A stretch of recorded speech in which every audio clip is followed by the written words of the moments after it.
Makanya memang agak sulit buat para bapak ibu yang putra-putrinya masuk sekolah untuk menerapkan ini, karena banyak sekali konflik nilai ketika belum jadi.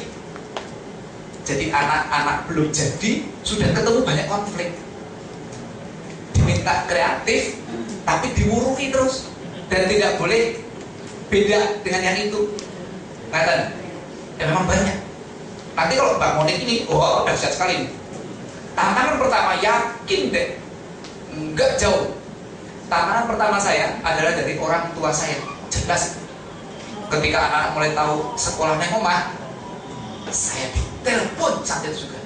Anakmu main bedadiknya, oh. Nah, kowe orang genah sakarepmu, ning ojo aja putuku. Saya gini, waduh, gak dipercaya aku dari wong tua. Itu bukan keputusan yang mudah membuat anak-anak homeschool itu. Kami juga bekerja keras, tapi nenek kakek gak lihat. Jadi gak gampang untuk membuat kayak gitu. Baru setelah kemudian anak-anak SMP, kok yo anak-anak memutuskan SMP, aku mau sekolah ya Bu ya. Mau ngapain sekolah nak? Mau cari pacar. Oh iya, itu pilihan dia. Jadi pengen berorganisasi atau punya, oke, boleh yuk sekolah. Kok bisa diterima di sekolah di mana kami dulu juga bersekolah, sekolah paling bagus di Salatiga katanya. Dan ketika masuk sekolah itu ternyata juga peringkatnya secara akademis bagus. Nah, waktu lebih gini, oh jebule genah juga ya Dewi ya. Tapi perlu bukti bukan?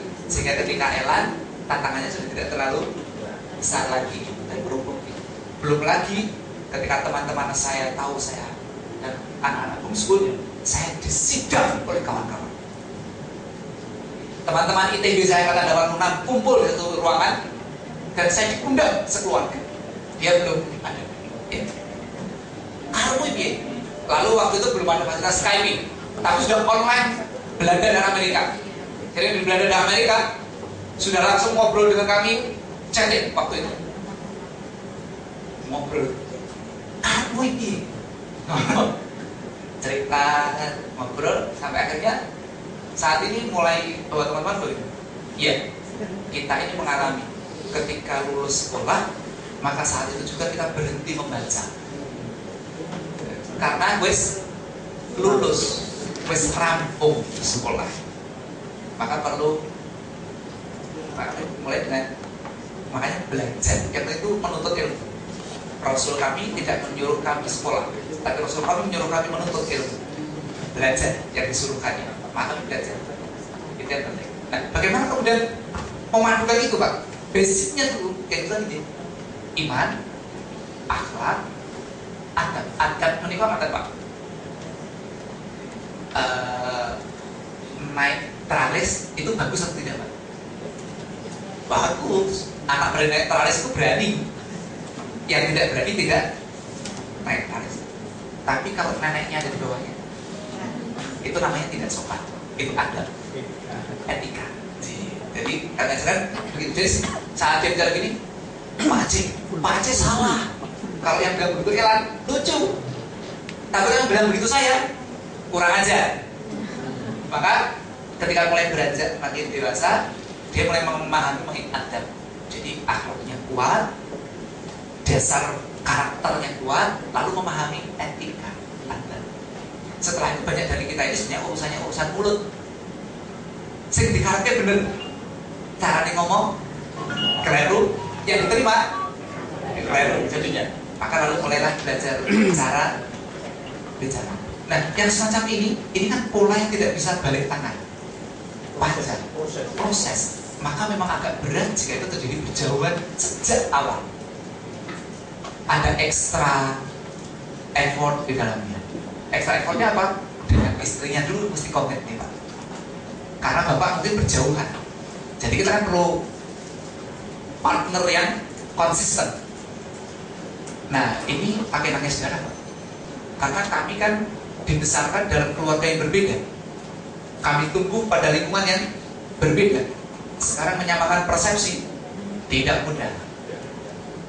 Apalagi Pak Aceh dan Bapak sekalian yang mungkin muter ke banyak divro yang lain atau ke banyak unit kerja yang lain, pola pikirnya bisa beragam.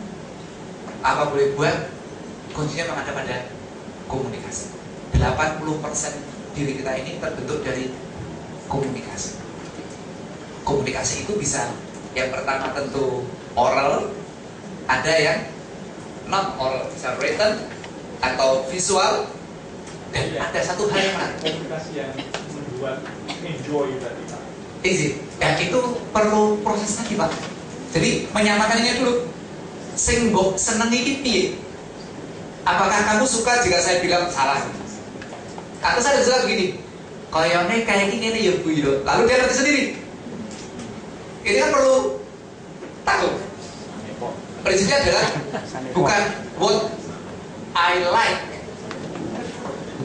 tapi yang apa yang kamu suka dalam hal ini.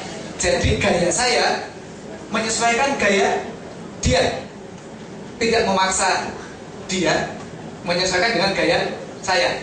Amazing, hasilnya adalah akhirnya dia tidak jauh beda dengan saya.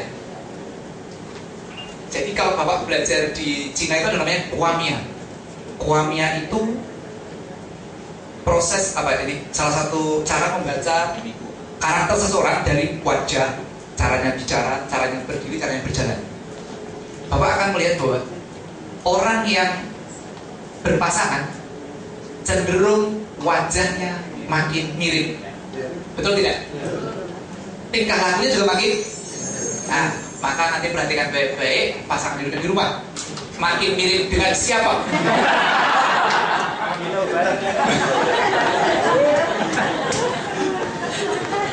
Kan repot kalau berikan dengan tetangga.